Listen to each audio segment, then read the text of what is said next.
You're back with Dani, LaMartina, the bro in the brain, and we could not be more happy to be your post Thanksgiving. And did you have a good holiday, I assume? Heck yeah, we did. How about you? Yeah, same. I got into great training, got in a couple good meals, and then it just happens to be Angel and I's 12th year anniversary for being married. So that's today. Oh, Yeah, happy anniversary. thank you. It's yeah, easily the best 12 years of my life. So and then we dated for almost 4 years before we actually got married. So I've known her for a large chunk of my adult life. So, yeah. That's awesome. Yeah. Just like bodybuilding, I've been very loyal. Well, it's cool too when someone like that has seen, like when she met you, the man you were when she met you and the man that you are now, like just seeing how much a part of that process she's been is probably a really big testament to a lot of people that truly like that person that you end up spending life with. Yeah. Powerful, Yeah. powerful. I mean, the cool thing is like she's seen me through every show prep I've ever done. So Mhm. like it's a very powerful and something to, any I think spouse or significant other who has went through preps with people, they know how difficult those can be or how enjoyable they can be. So that's something that Absolutely. always continues to be a topic of discussion for her and I of like how to make that as enjoyable for everyone as possible for as long as it can be, you know? Yeah, Because I know that wrecks some relationships and dynamics. So I think for sure. I get better a little bit each time. Um, but at the same time, like it definitely makes life on her at the end much harder in terms of the demand of our family. So yeah. We talked a lot last year about, because I was in prep, not this year, obviously, but in 23, pretty much all year. It started in February and ended in, gosh, mid-November. And we talked a lot about, what does that look like? Because in the pro circuit, I guess suppose sorry, my brain is a little slow today. I'm like caffeinated to the point where like the brain is going, but having words come out of my mouth is just a little bit like disjointed. That's better. I think anytime there's a long competition season, especially if you're doing like maybe a pro qualifier or if you're doing a pro show and then you do make it to the Olympia, it's kind of like, okay, well, how do we navigate this together? Because obviously this is going to be prolonged and you don't Yes. want to miss life Yeah. for the sake of prep. And that's something that I think looking back at 23, I would have wanted to do a lot differently. Yeah, and, So and it's very challenging. I mean, especially for you, because it was not only the way it fell was it was two preps in 1 year. yeah, As yeah, I opposed know. to, if you kind of qualify late and then just continue to diet to the Olympia, that to me is a very different story because at least how I look at it, you came out that win in Chicago, you got a rebound, and then life is like returning-ish to normal, and then it's like, oh no, right back fucking in it. Yeah. And that can be very challenging, not only for the athlete, but the person supporting you through it. If it's like, well, fuck, we survived the first one, now we got to do this again. And then, oh yeah, by the way, for you, it's like even more pressure because oh, it's the Olympia. Like it isn't like you did North Americans and then kept dieting to nationals. That's a way different dynamic there. So yeah. Yeah, that's true. And I guess I hadn't really, I'm not going to say I hadn't thought about that because I definitely put pressure on myself because it was like the Olympia. But at the same time, like, Chris, you know me, like, I will never think as highly of myself as I probably should. Yeah. Um, and so I was like, oh, it's the Olympia. I just want to look like I belong up there and, not suck, which was not the way to go about it. But Right. um, yeah, it was interesting because Dave was on prep for nationals at the same time. And I think I thought about his prep entirely differently than my own. And was probably in his corner more for him than I was for myself. Right. Like the week of the Olympia, I was peaking and I was wanting to make sure he had everything he needed for nationals, being 6 weeks out. Like, dude, like he's got another 6 weeks. You're on like now. So that's always it is interesting for sure. But yeah, spouses and prep. And I think that's definitely something that's brought us closer and probably you guys too. Yeah. I don't know if it's like your guys' nature, and I hate to like make this a gender thing, right? But the handful of shows that Angela and I did together, I remember I think it was the last one we actually did together ever. Um, the morning of the show, I needed to like have my tan touched up, and I needed a shot, and I needed all the things that I needed, right? Yeah. She was supposed to get her hair and makeup done, and I was like obsessed with her fixing my tan before she went and had that done. And like she just stopped and just chilled and took care of me, and then just ended up being late for hair and makeup, which is completely unacceptable. In a normal state of mind, I never would allow that to happen. But in that moment, it was like this has to happen, and Yeah. jumps in and does it. So it's a different dynamic, I think, because she's always done a great job of taking care of me, that she'll put herself second all day long.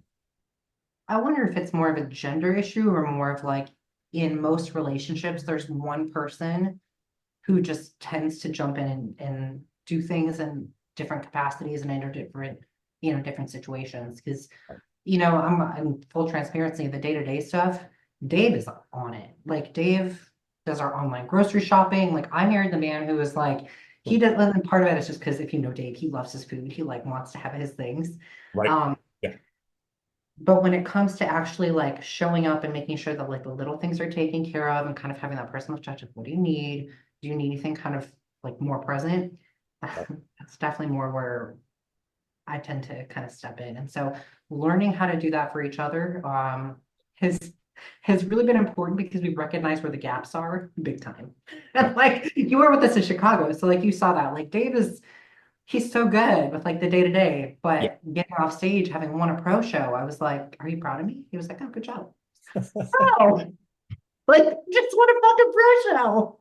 All right. So I will But share. I'll share. I don't know if I actually told you this, right? So him and I are sitting together for finals. You win. I jump up, go crazy. He just like calmly chills, right? And the lady behind us was like, "Is that your wife?" And I was like, "No, it's his wife."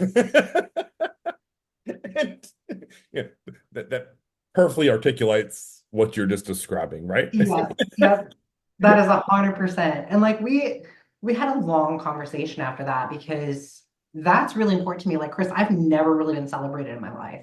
And not Right. only that, like there's been a long history of not being good enough and a lot of fear and a lot of things. And I think that's where we can kind of segue this into what we talk about on the podcast, which is like, how do you make decisions for yourself that are going to benefit your training rather than like looking for someone else? Because at the end of the day, you can do all the right things, and the person you find on the internet, they're never going to turn around and say good job. And even if they did, what's that going to do for you?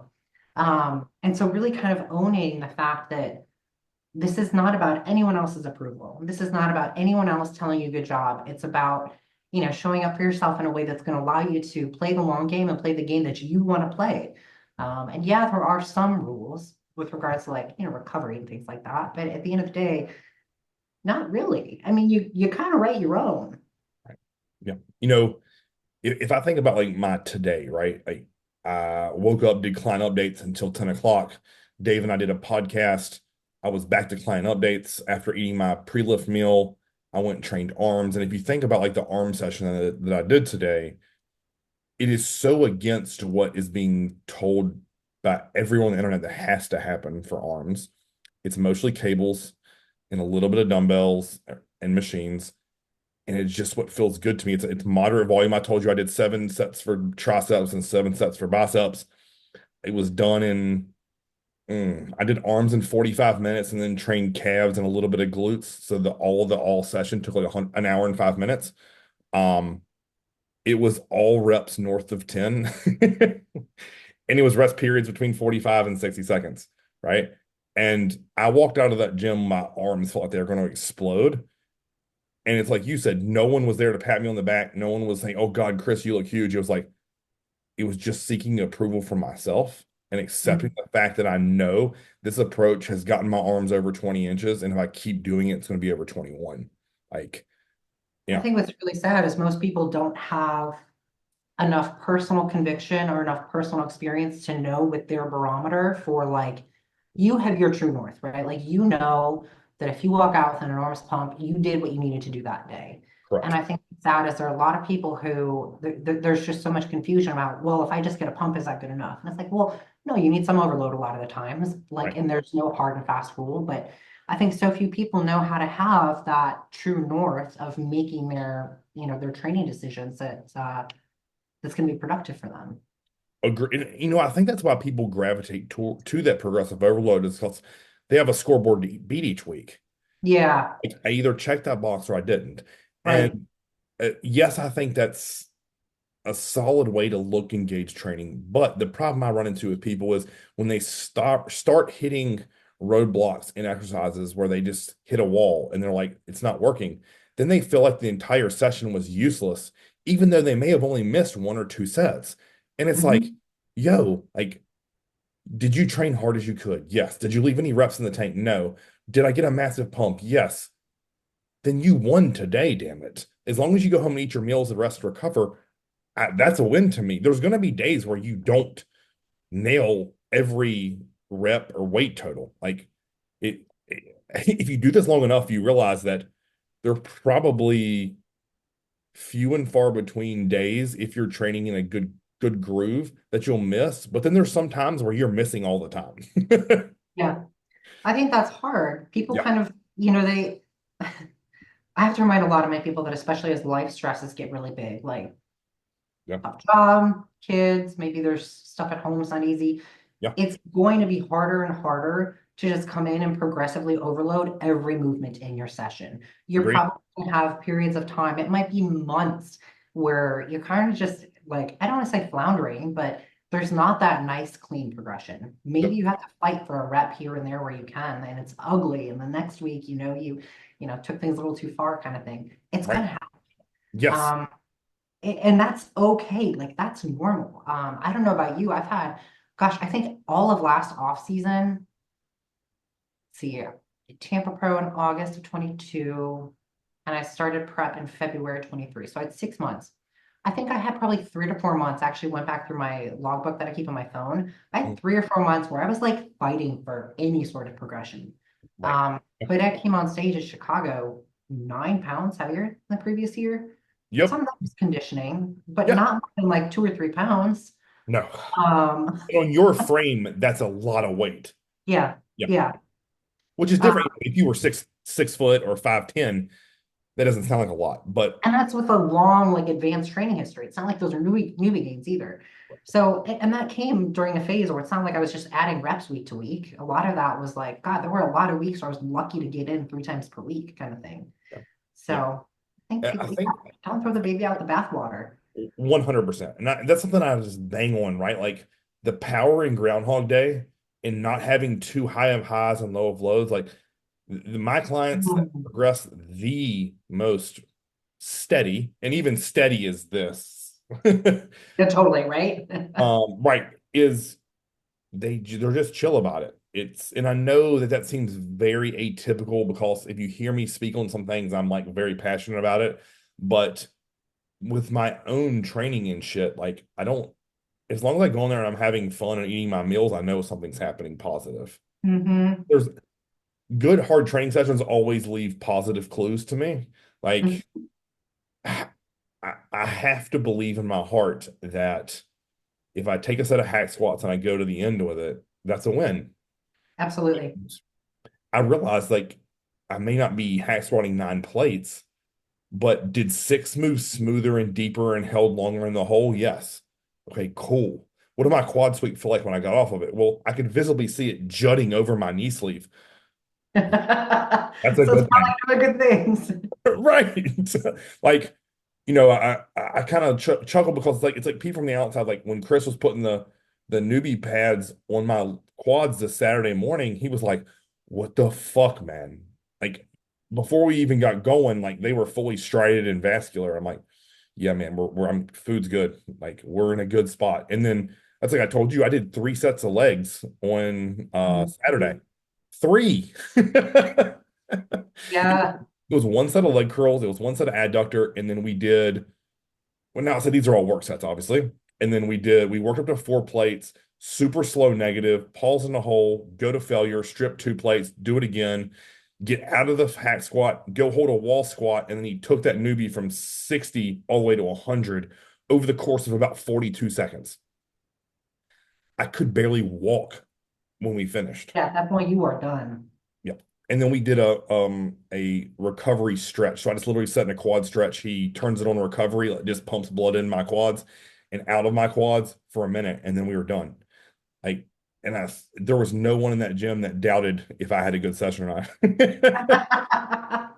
I will be looking forward to that one coming out on YouTube for sure. Yeah. So it's like it's one of those things where on paper that sounds pathetic, but I can tell you right now, my quads were sore as hell when I woke up on Sunday morning, and they were still pumped this morning. So, I yeah, don't think it sounds pathetic. I think it sounds like one of those things where I really think that most listeners and most people I talk to are kind of getting tired of feeling like they have to go in and like kill themselves, to the point of true overreaching, right.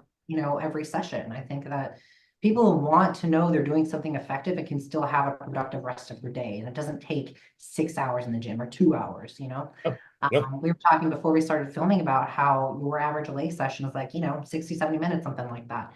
I go in and I used to train with Dave every leg session. I got tired of it because I was like, I can't do these 3 hour sessions, man. Like, I don't need that. I want to keep going. Once I get a pump, I want to keep that pump. Like, let's go. Um, and so I think that if we can help have some KPIs or parameters so that people know how to do that, that can be really helpful, especially again, like we talked last time about the idea of overreaching. And I yes. think that super long sessions are a great way to kind of overreach yourself, not just physically, but I think psychologically being in the gym that long and having to stay kind of in it that long or ramped up that long, man, like that leads to, I think that has potential to lead to a lot of burnout for people. I without a doubt, because it's overwhelming to think I have to work 8 to 10 hours a day, train for 3 hours, and drive a commute to and from work in the gym, plus Hmm. all my meals together, and then shower, and then spend any time with my wife. Like, that's ridiculous. Happen. How are you going to sleep 6 to 8 hours? Like, the answer is most won't. Right. Which, oh, by the way, leads to overtraining because you aren't recovering. So, It's not overtraining, it's under recovering. But correct. really. And right. I mean, you know what's really funny? I realized this, Dani, early in my training career. I would say within the first, when I was at Gold's, my 4th year there, we started selling 30-minute training sessions. Hmm. Initially, I was so used to training people for 60 or 90 minutes that when they presented that idea to me, because the goal was just to lower the price point so more people could afford it, right? I have some sort of downsell. Correct. So I was very against it. I was like, this is never going to work. The way I run training sessions, I like to, I don't know. I just felt like I was in such a good groove with training people that I didn't want to sacrifice my work because someone's like bank account wasn't thick enough, if that makes sense. I know that may sound really shitty, but it's just the truth. Like I didn't want someone to get a short change experience and say I was a shitty trainer because I only had 30 minutes. And Right. listen, from working with people, sometimes just getting into a squat may take 30 minutes. Like, and I was like, I don't want to rush that shit and cheat people when all I did was some dynamic movement, hamstrings and adductors, and then their 30 minutes were up because they didn't understand how to do any of this shit right. So Yeah. I was against it, right? But then I was like, you know what? Okay, cool. I'll be open mind. Like that means I could see double the people, which means I could potentially get more reach that way to get better marketing. So what I would do in someone's first session, which was always free, is I would teach them what I wanted them to do before they were ready for me. So if your session with me started at say 10 o'clock in the morning, I was like, you need to get here at 9:30 and you need to do all of this shit. And I'd send them videos so they had it. You do that, you come to me ready and warm. And then I would email the people that week, like, okay, cool. On Tuesday, Dani, we're going to train back. And on Thursday, we're going to train lower body. Meet me here. And like all that shit was knocked out. And then when you Oh, came to yeah. me, it was just ready to work. And what I found is most people, when I was focused with them for 30 minutes, they all they could take. I bet. I bet. Well, especially if they're already warm and ready to roll. Correct. And it was like, I was big on back then, I was big on like, active release and foam roll and like really getting people activated before we trained. And I was like, listen, you're just gonna do that all before. And then instead of doing any type of, cardio warm up or any of that mess, you're doing all that shit on your own. Any stretching, any foam rolling, any lacrosse ball stuff, any activating the shoulders or any of that, all is on your own. When you're with me, we're picking up weight with intent. And Yeah. yeah, 30 minutes. And people are like, Jesus Christ, like how in the world do people pay for an hour? And I'm like, well, it's a different pace. Yeah. It's, It's a little bit different. correct. Where like on a leg day, if we had 30 minutes, we might do leg curls, leg press, and hack squat, right? And listen, we're going to the end on all three of those. And they walk away and their legs are fucked. And it's like, okay, cool, great. Now they're like, what is an hour like? And I'm like, well, we do some adductors. We would slow the pace down. We would do lunges at the end, all the other fun stuff. But Yeah. I think what most people find, especially now if they come to train with me in a training session, is how much we get done in a shorter period of time. I think the longer you've been training too, you get better and better at applying the skill of training. And Yeah, so it agreed. doesn't take as long, doesn't take as many warm-up sets. I mean, you can get in and do a couple hard sets of rows and really be smoked from that rather than needing to, 3 by 10, 3 by 15.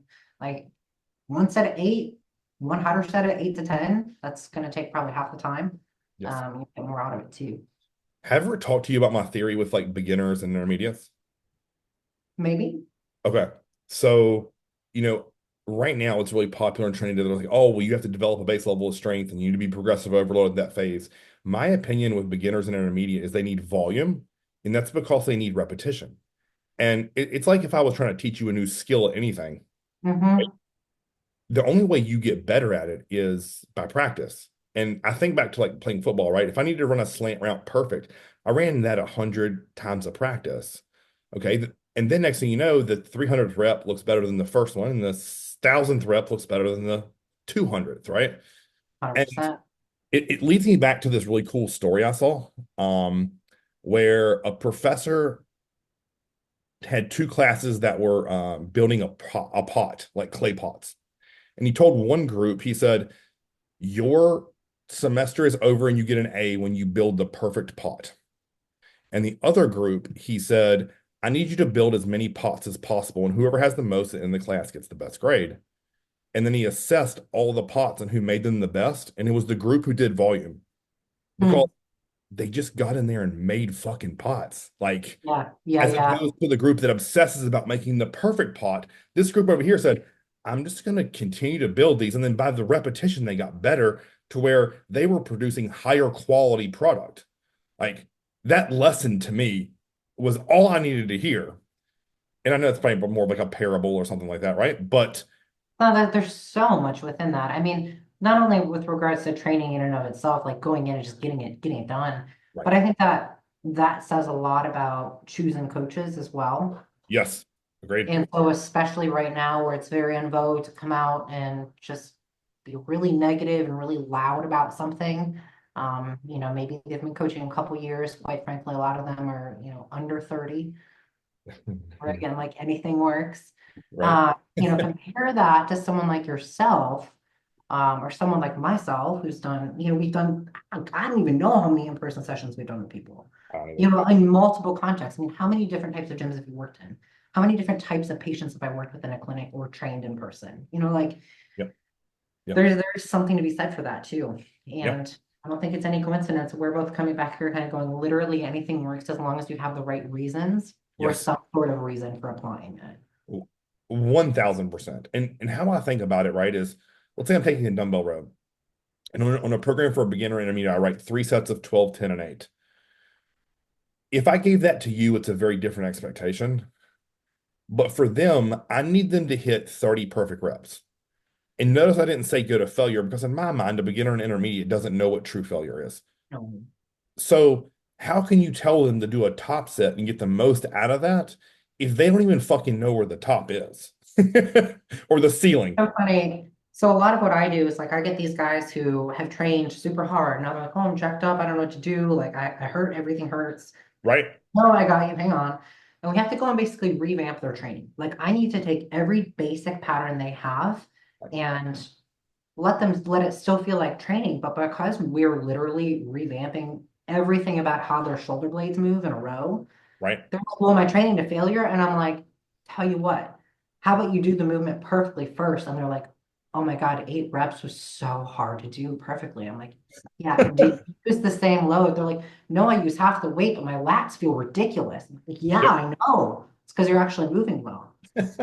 And it's just interesting that, we often think about training to failure as a skill, and it very much is.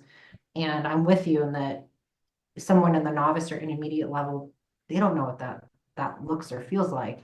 No. But I would even say that there's that Dunning-Kruger effect of like my really advanced guys that I work with, they don't know what a good rep looks like anymore. Correct. And that's really interesting to me. Yes.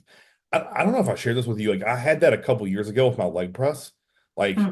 I was watching back some YouTube footage that Chaz had caught, and I'm like, man, that leg press looks really shitty. Like I'm not happy with my depth there. Like, and I said, you know what? I'm gonna pull half the weight off and I'm gonna make it perfect. And then we're gonna get back to 10 plates, but with the right reps and the right tempo and the right range of motion. And I swear to you, that's why my legs got better. And it's Hmm. I cut the weight in literal half.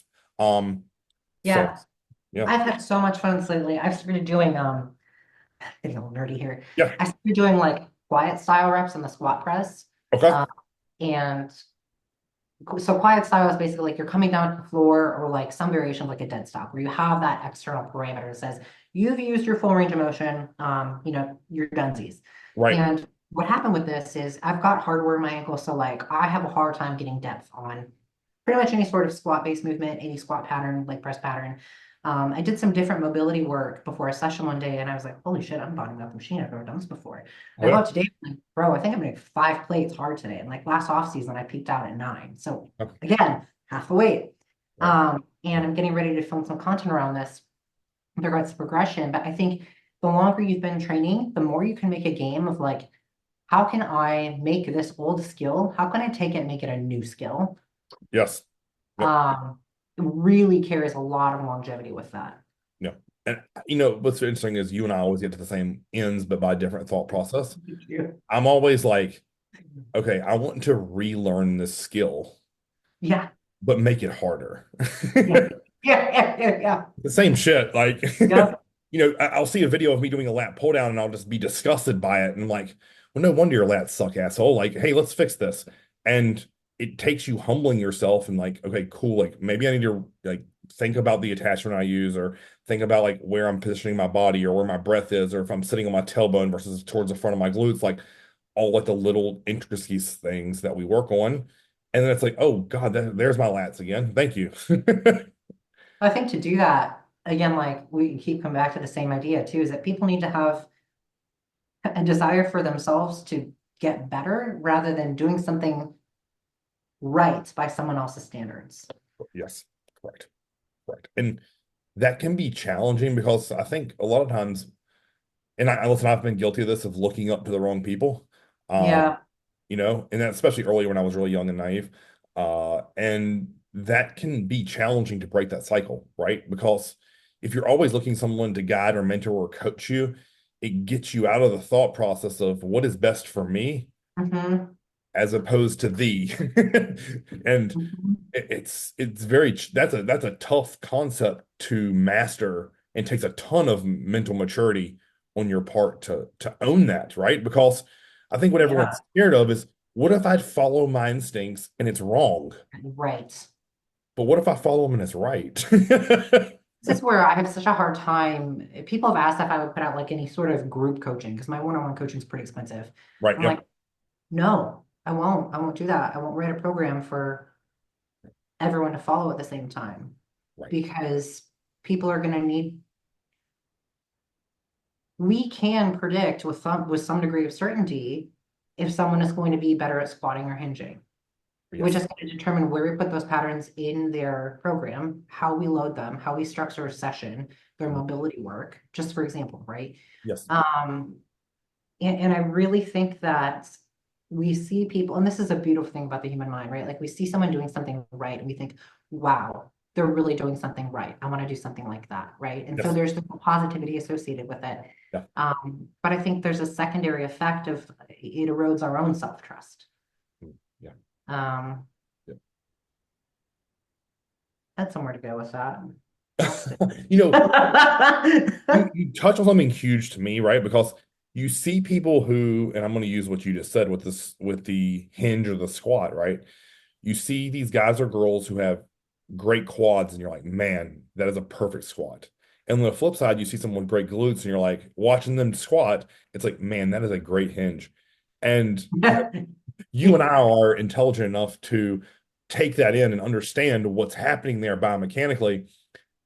Like, yeah, she has great glutes because watch where her hips go on the immediate descent. Or on the flip side, if you like say Tom Platz is probably the perfect example, like when he squats, watch those knees go over his toes and how narrow his stance is and how effortless that is for him to just drop tailbone to floor, right? And like, no wonder he has great quads. Like, but most don't look at a movement like that with as much intricacy and think, okay, squats are for my quads, right? Well, why are her glutes so good? But she's also squatting. It's like, Yeah. Yeah. that's what the Yeah. inside of my brain goes because it's like one of my good buddies, he can squat a lot of weight. Like I've seen him take 600 for 15, but it's all ass, low back, and hamstrings. Yeah. And he was like, Yeah. why don't you Someone else think my like that. quads match? And I'm like, man, you're getting zero knee flexion. It's just your just hips are going back. I was like, you might as well RDL that shit. You're doing a good morning. And he's like, no, but I'm squatting. And I'm like, you need to film that. I said, because I can see it clear as day. And it wasn't until he gave up squatting and started hack squatting that his quads started to grow. And I was like, listen, put your feet low on the platform, make those knees go over the toe or towards the toe, and start getting better at that range. And then he saw quad growth.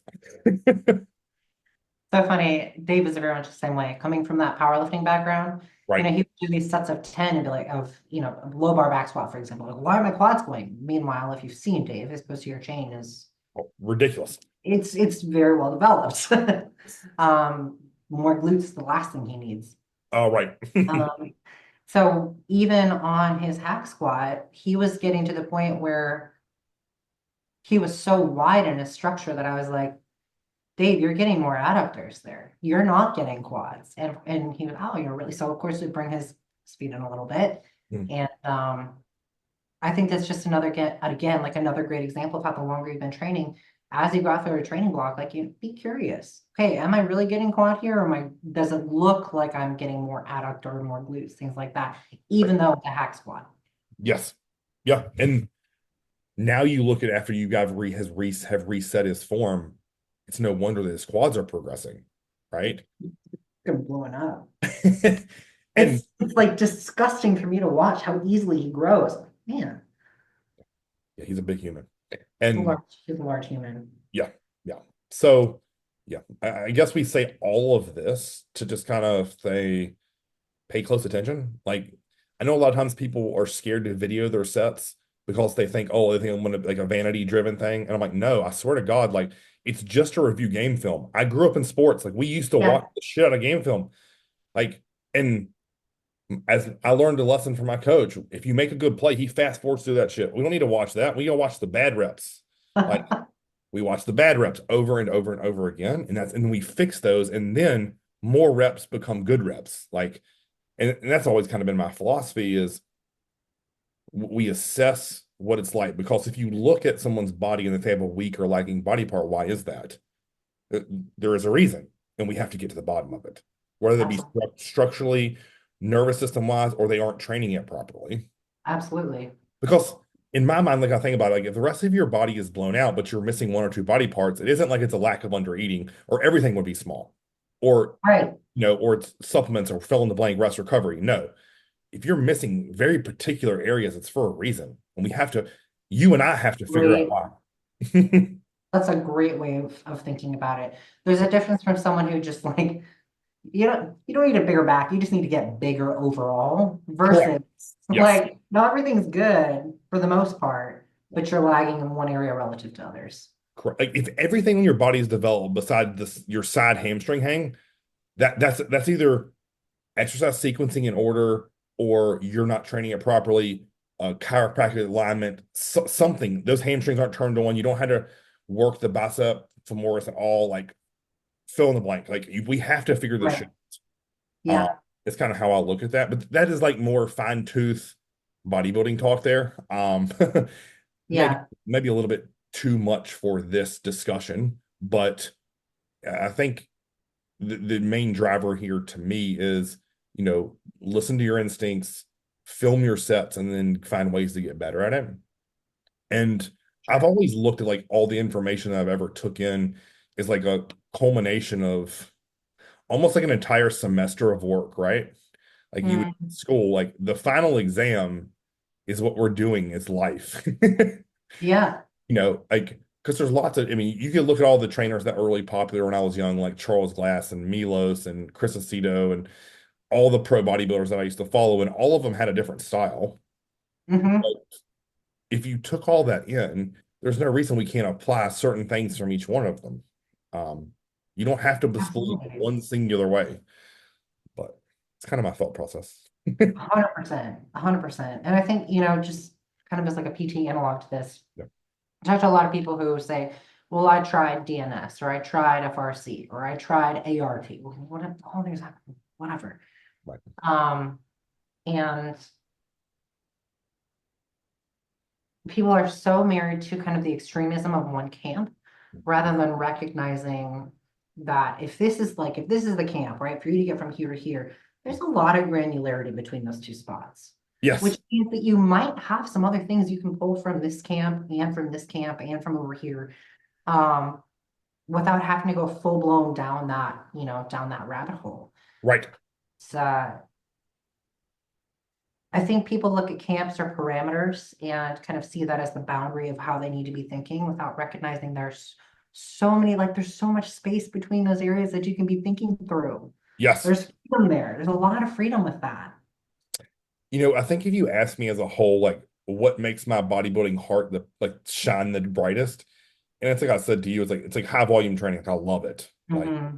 going in there 60 to 90 minutes and just cranking on a body part or two. I love that. But I realize that I can't do that year round. Hmm. So when I need of what I call like as a bodybuilding reset for me, it Yeah. typically tends to be around a period of where I just like kind of feel like stale in life. I'll just say bodybuilding reset and just click the switch, and then I'll go train back and do 25 sets on Monday. And it's just like, okay, cool. Like, then what does that do? That spurs my appetite through the roof because I put so much extra demand on my body in terms of work and working sets.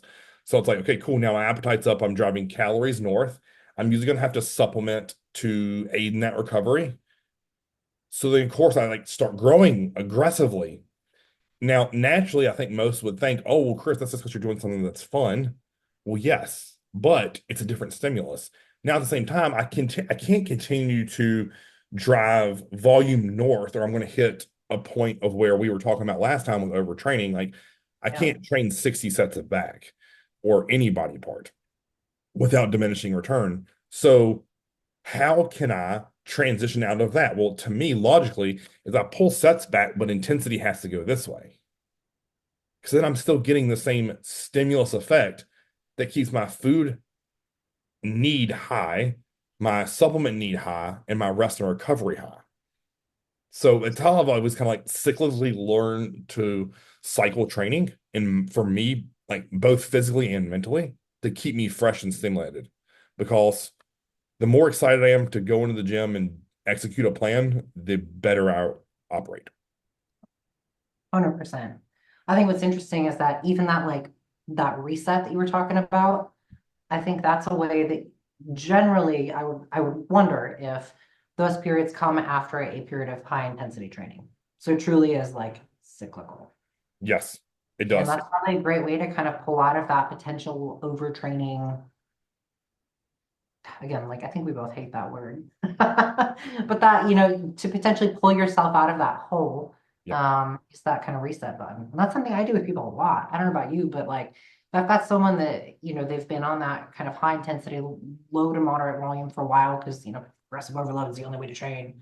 Right. Um, I will pivot them hardcore. And I've had a lot of pushback from people on that. Well, they say, well, what about the literature? What about the research? It says that, these reps in reserve and these and this and I kind of said, okay, but when was the last time you were actually fully engaged in one of your sets anyway? Correct. Yeah. Um, I think Yep. that's something that people really kind of forget with some of the higher intensity stuff is like, you only have so many sets that you can really like really lock in for if it's heavy like that. Agreed. Uh, or you break, or things start Yeah, breaking or hurting. yeah, And to me, that's one of the things that I think I like about higher volume is my body tends to feel really good on it. Like meaning my joints.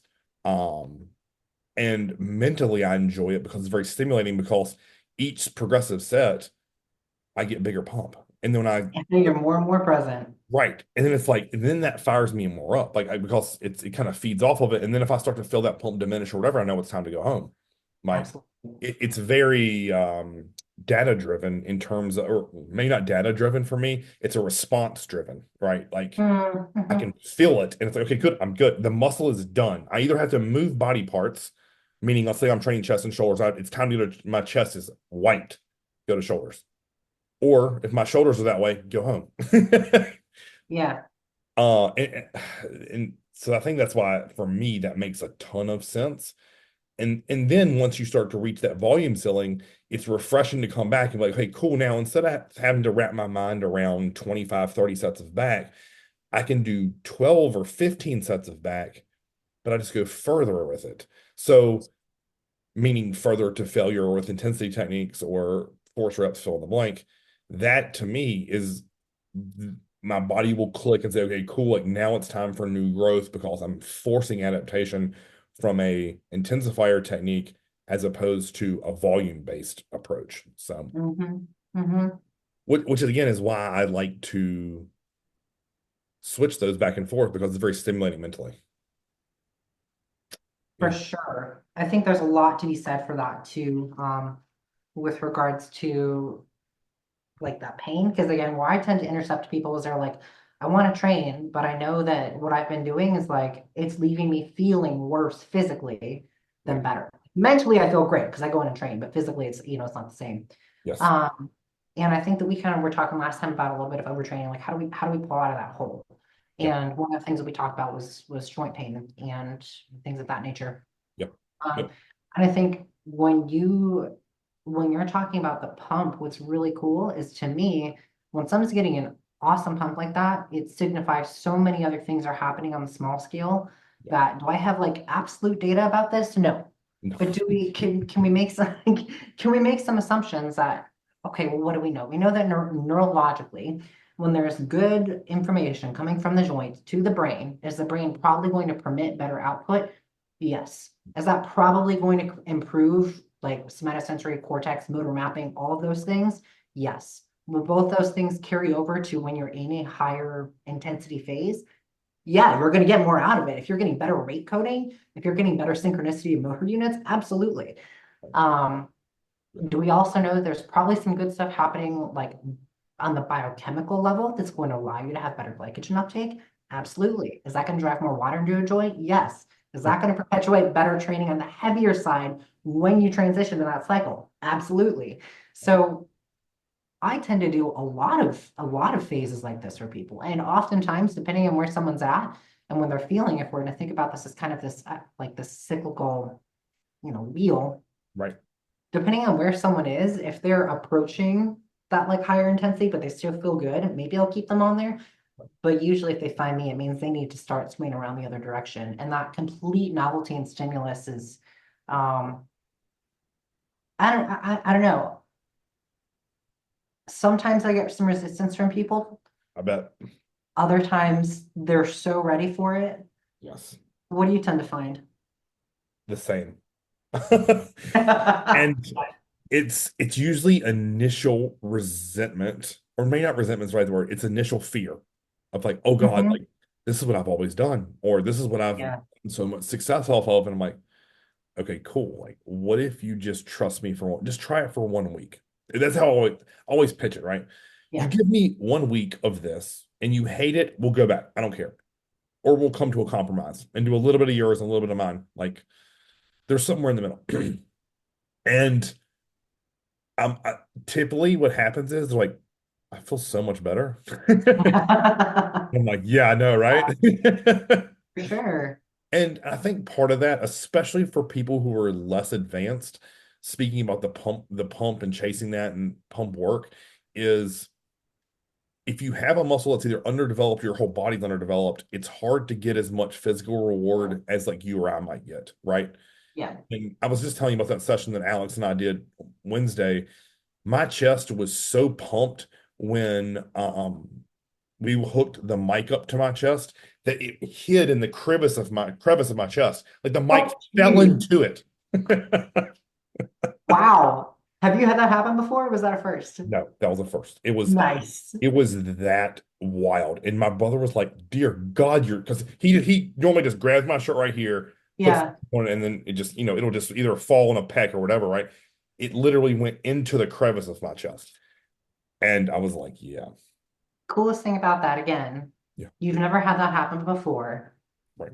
You just had a birthday. 40, yes. Yeah. So again, like clearly can have progress after 35. Right. Yeah. Yeah. Yeah. Yeah. Yeah. It's and I think that's hard because I remember when I was young, like I would hear people talk about a pump, right? And I would understand like when a muscle got tight. And I could feel it in my quads really well. My calves got that. I even could get it in my arms really well. But like chest, shoulders, back for me, that was very hard to understand like what a pump was. Mm. So I get where that crowd is coming from, which is again why I think they tend to lean towards progressive overload. It's like tangible. I can track it. Like today was a win. Where now I'm like, man, I could barely walk out of the leg room on Saturday. That was a win. Like I Something you asked me a lot that I really kind of have started to lean on is, did you stimulate the muscle? yeah. And I'm like, that is so simple and yet so awesome. I mean, what that's that Lee Haney quote, right? Where it's like stimulate, don't annihilate. Mm-hmm. Time Mr. Olympia. Now, I think you and I might disagree a little bit. Like we can annihilate a little bit. A little bit. But I think like so to me, and I'll speak this very personally. Part of the things that I love about bodybuilding over like say, which is why I never like got into powerlifting or strongman or any of that kind of stuff, was I enjoy feeling the muscle stretch and contract. Like I like Mm-hmm. connecting to it on every exercise that I do, and which a lot of times why if I get really pissed off if like a body part doesn't want to connect to it. Um, Hmm. which right now is why I was on newbies for legs for the last 3 weeks because my left quad sweep didn't want to work. Like it just literally was like, fuck you, it's not going to turn on. I could not feel it for the life of me. I could not flex it, yes. But could I get it to get a pump? It felt like no. So we hooked that thing up and it Yeah. worked. That's so interesting. Coming from the powerlifting background, Mm, I'm still learning how to contract a muscle, which sounds really dumb. And like, there's a lot of like neurological influences in terms of why that is. That's right. gonna be on that scope. But like, I think that's why I keep coming back to this idea lately, especially within my own sessions now, where I'm like, am I here as a bodybuilder or am I here to train and do something hard? And I think a lot of people kind of lose sight of what they're after. Are they there to just do something hard? Yes. Because that's not hard to do. Versus actually stimulating the muscle. And um, I don't know, maybe I'm a little bit soured on having too much of that marriage to progressive overload. Right. But I really wonder if people who are using that progressive overload approach, I wonder how many of them are truly locking in to muscles the way they think they are in a way that is actually productive. Right. And I always wonder too, is like the ones who are screaming at the loudest, would anything have worked for them? Right? Like Yeah. you look at the quintessential Mike Minzer, Dorian Yates, who preach logbook. Would they have grown training like Jay or like Ronnie or like Branch? If I had Hmm. to guess, I would say yes. Hmm. Like I have to believe that in my heart Right. because they're some of the most genetically elite and gifted athletes to ever put on a pair of posing trunks. So I'm always curious, right? When it comes to that stuff, like those guys who are so good at bodybuilding and filling muscle and eating food, would it have worked anyway? They did it. Like Hmm. now, would they have enjoyed it as much? Yeah, that could be yes or no. Right. That's a complete personal thing. But in terms of actual muscle curl like growth, man, I gotta believe that they could have probably done volume and blown up, right? I mean, so when you're at home and you're taking in information, I always try to tell people like what do you connect to? What is your body responding to? And then what mentally stimulates you? And if it checks all three of those boxes, I say attack it. And then even if you follow something for 6 months, 12 months, it means you can switch, by the way. You don't have to do it for the rest of your life. Yeah, yeah, yeah. That was something that when we first started working together was like, I was really, really hesitant to hand over the reins to anyone. Right. I said, if it's going to be anyone, it's going to be Chris.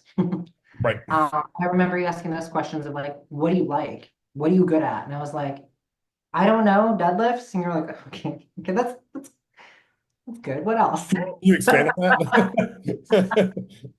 You were like, yeah, Yeah. yeah. Your back day, pull-ups and deadlifts, 60 minutes. Gosh, seriously. Just go back and forth. Just superset them. You're gonna be fine. Actually, I don't know if I got it from John or someone else, but at one point I was doing rack pulls and grip and underhand chins as a superset. And, Yes, that was a really fun session. agreed. That was Yep. a great session. Yeah, I was in a groove for a long time. I called it a secondary back day where I would go do deadlifts for 40 minutes and then pull-ups for 20 minutes and go home. So I would pyramid up to like a hard 8 and then go down. And then if I still had time left for 40 minutes, I'd start going back up again. And then literally I would just get on a pull-up bar and do pull-ups every other minute with a different grip every time. So it was 10 sets of pull-ups in 10 minutes. I think you had me at one point doing a pull down and just changing my grip every set. Yep. Yep. It's something triggering about that feels really good. Where it's like, oh, okay, each time I have to relock into a new hand grip or spacing. And that's always Mhm. made sense to me because it's like, okay, cool, like overhand feels good, neutral feels good, underhand feels the best, wide feels okay. Like I'm trying to think like if you go through that, like that to me gives me clues. So when you report that back to me next week, I know when I build your next program what needs to be doubled down on and what needs to be omitted. So Well, that's exactly the kind of thing that I think people don't think about is the kind of feedback. Because everyone wants to, I think people want to tell coaches like, oh, this felt awesome. Like, because most people want, they want to do right and do well by their coach. They want their coach to say, good job. correct. Um, Yep. and so they don't say anything until it's like the entire program sucks. And you're Right. like, okay, well, was there something along the way that we could have changed so that you didn't feel like you just wasted time, you didn't have all that pent up aggravation, things like that. So learning to give a coach feedback is really important. And of course, like that feedback for us probably means there's going to be carryover to movements that they don't necessarily think about. If someone tells me they have a hard time with a particular pull down because of a grip. Okay, well, how's that going to influence their pressing? What Correct. does that tell me about their hand, the degree of pronation, supination they have or don't have? What about IR, at the shoulder? What does that mean about rib cage? Like there's a lot of other stuff that I think that knowing what we do, um, is going to help us make better training decisions for them. Agreed. You know, when John used to do my to write all the training programs that I did, like if he ever had me start with Meadows Row, I would always get such pumped rear delts so my upper back and lat would feel nothing. Mm, So one day I was just pissed off. Like I just pulled 4 quarters and I'm like, ugh, it's just not where I want it. So I was like, you know what? I'm just gonna pretend I didn't do that at all. And I went over the hamstring iso row and used an overhand, like a pronated wider grip that simulated like a Meadows row, one arm. And I drove my chest and my hand into that pad, and I just focused on driving back and squeezing all the muscle he was after. And I did 15. I was like, that felt pretty good. Okay, cool. Go back over in the corner and pick up 2 quarters on the Meadows row and see if you feel it. And I did, and I connected to every inch of it. huh. I was like, okay, cool. So the next time when I go in to do this, I'm going to alternate sets of those rows with a hammer strength and immediately walk over in the corner, not in a rush, but just walk over there at a good pace, do my Meadows row, and just go back and forth. Go up and weight on both, do the end of where he wanted, and then move on. And my upper back would get so pumped. And I remember telling him that, and he's like, what made you think to do that? And I was like, it was pure frustration. Like I I Mm, hate wasting time in the gym, and I felt like I did 4 hard sets, and I wasn't pumped and activated the area you needed me to, so I have to fucking fix that. And I refuse to like abandon an exercise. I seem to get better at it. So yeah. a lesson to people out there, like your body is the greatest feedback you have, and if you listen to it, it has all the answers. Um, it may just take a little longer to get there. I, I, I probably take a little bit different approach than a lot Yeah, of other coaches do, and I'm sure you're probably like this too. I know you're like this actually, just having worked with you. Is that when someone sends me a video and says, "How does it look?" The first thing I ask is, "How did it feel?" correct. Because most people kind of know they're like, the leg press, great. It felt okay. It felt like I couldn't quite get, the output I wanted through my quads. My hips felt a little bit tight.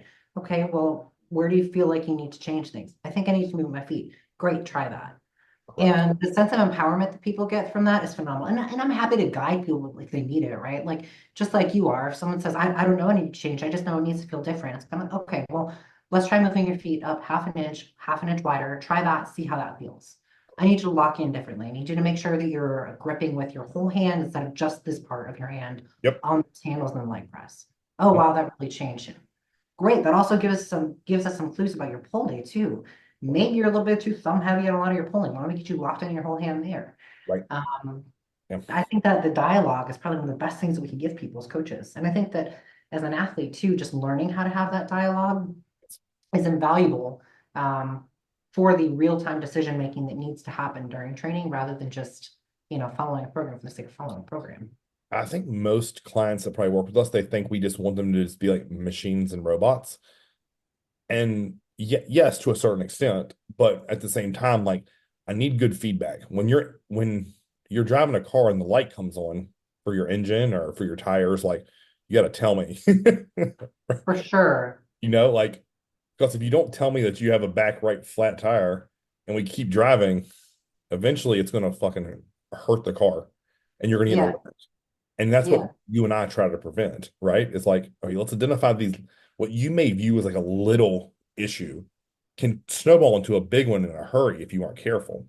Um, so yeah, I mean, I know you and I set out on a path today to talk about how to fix overtraining, and we devolved to this. Well, no, I think this is actually a really, really good kind of segue into that.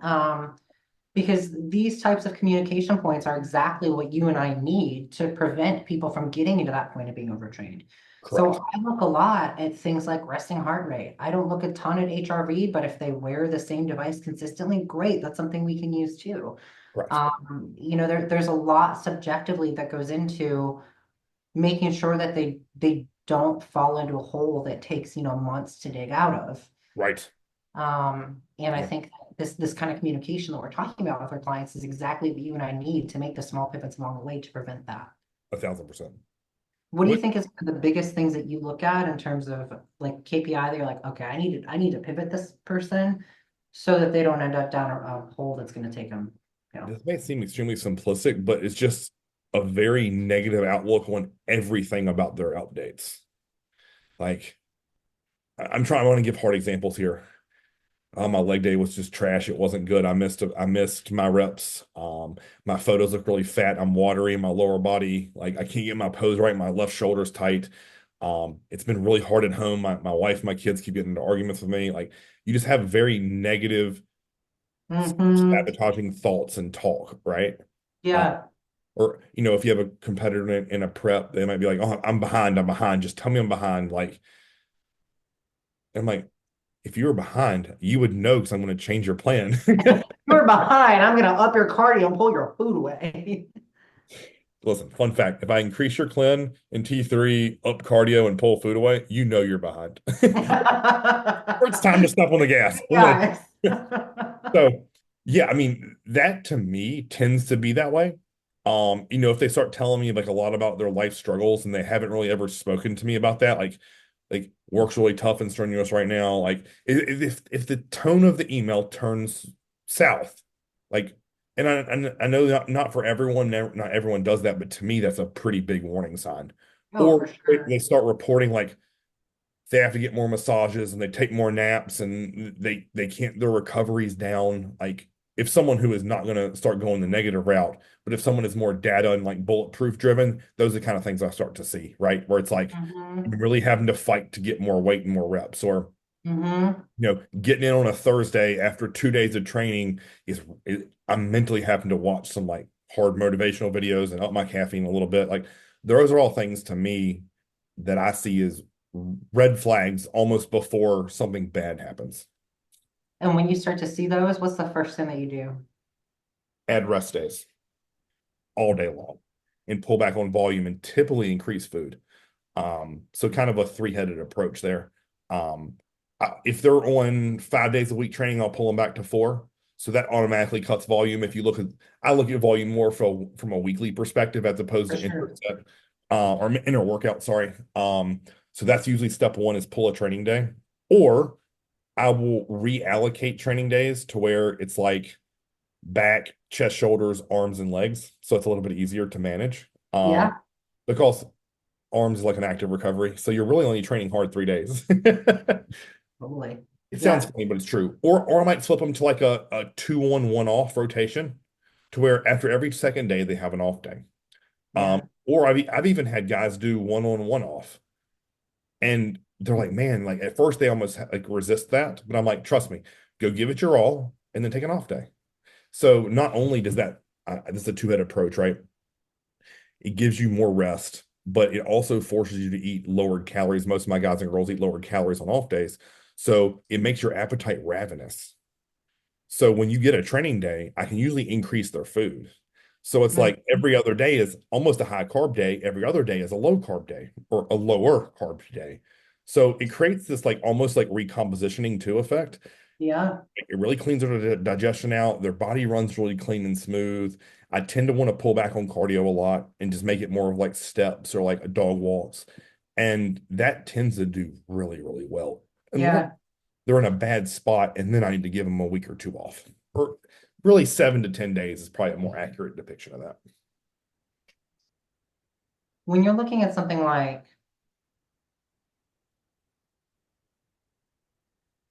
how do I want to ask this? Do it. I'm thinking my brain has so many different like brrr, just like hearing you talk, I'm like, gosh, there's so many ways that we could spin with that. When someone starts to talk about like things outside the gym, and maybe they're that guy who doesn't mention stuff like that. Right. How far, let's say 0 to 10, where 10 is they're like really starting to like you need to make some changes, and 0 is like they're perfectly fine. Yep. I guess what I'm asking is the weight of some of those KPIs. So needing more massages, how do you rate that in terms of how important that is compared to something like overall life stress and they're actually talking about it? Am I making any sense with Yeah. that? Yes. Yes. Yes. Yes. So more massages to me is low, one or two, Mhm. maybe a three. Um, things where they're talking about outside stressors and it actually is beginning to affect their training sessions, that's more like eight, nine, or 10 already. Yeah, Um, yeah, because my guys who are and girls who are workhorses don't make excuses for themselves. Life sucks, good. I'm meant for that. You know, mhm, work's tough, no shit. I want to make a lot of money. Um, you know, yeah, but when they allow outside stuff to affect in-gym performance, like psychologically, that's a huge warning sign for me. And what I'll typically tell them to do is how many days off in a row do we need to take to where you can catch up on work or put yourself in a better position to where that will no longer affect you?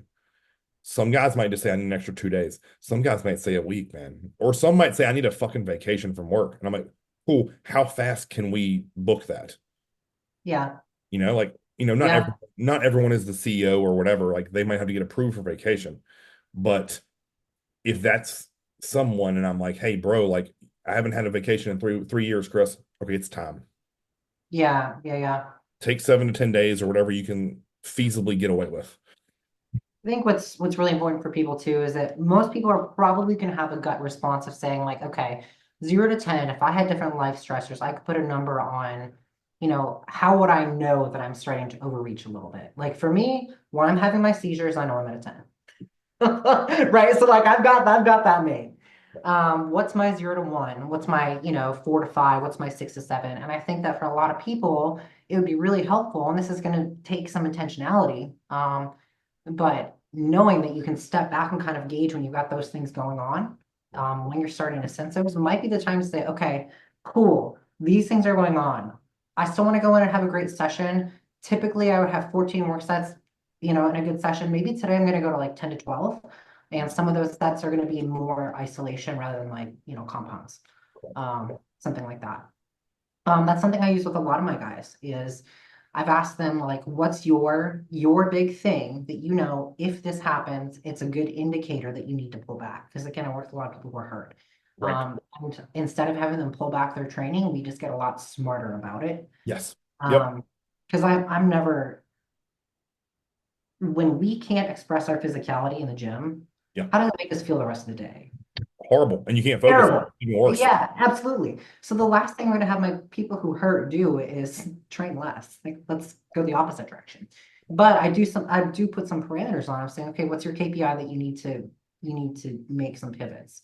Pivot doesn't mean don't go in. It might, but maybe it's you're arranging the week. Maybe it's actually taking a rest day, things like that. So, I know you, I think I've sent this to you.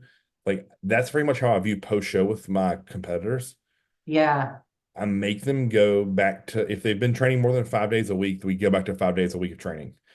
They have a 60-minute time limit. I don't care what you do for those 60 minutes. Go in there and have an absolute blast. That's my rules. Go have an absolute blast.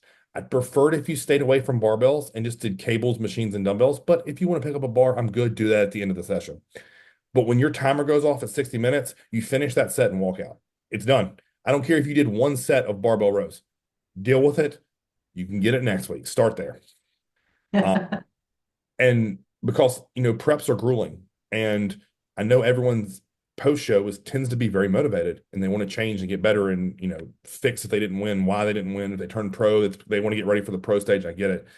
But the body needs a little bit of time to like chill the back out. yeah, yeah, yeah. I'm never going to make someone do the Ronnie approach where the show's over and you take 3 months off. Like that would be hell on earth for me. You're going to have more food. You're going to feel better, but I don't need you driving yourself deeper in a hole. I need you to start climbing out of it. How do we do that? Reduce training frequency and reduce volume. I'm reducing volume by giving you a time limit. So it's always one of those things where it's like the circus is yours. Manage it how you like, but in 60 minutes you shut those lights off. Hey, Yeah. it's kind of freeing in a sort because it is like, oh, Chris only gave me 3 exercises for biceps today. He's an asshole. No, you can do however many you want, but you have 60 Yeah, minutes. yeah, yeah. So, That's a great way to talk about things too. That was something you did for me that was really, really helpful. Really, really helpful. yeah, yeah. It's often not thought about, and it's very freeing because I think everyone wants a hard plan post show, and I'm like, the plan is to have fun. I want you to enjoy yourself. And if Almost like dopamine is important for regulating all the other neural processes that happen that are going to allow us to decrease inflammation and grow. Weird. Yep. Yep. That's why I think a lot of times it's freeing when people come in to train with me because they're like, we had no set plan. We just went there and trained and had fun. Yeah, bro. Like this is my everyday. It can always be that way. I'm And that, not gonna lie. yeah, When we moved to Texas yeah, and I started training at Destination, and everyone at Destination is a coach, like literally everyone is coach. So yeah, it always feels like there's a lot of pressure to like do the right thing. yeah, oh yeah. Yeah. And being here and training there has taken a lot of the fun away from training for me until I started, quite frankly, just like not caring. Yeah. Um, and I hate to say it, but I feel like it took me like doing well in the pro circuit to feel like, oh, I got here by my own way. Like I didn't, Damn right. follow someone else's, Yeah. I don't know.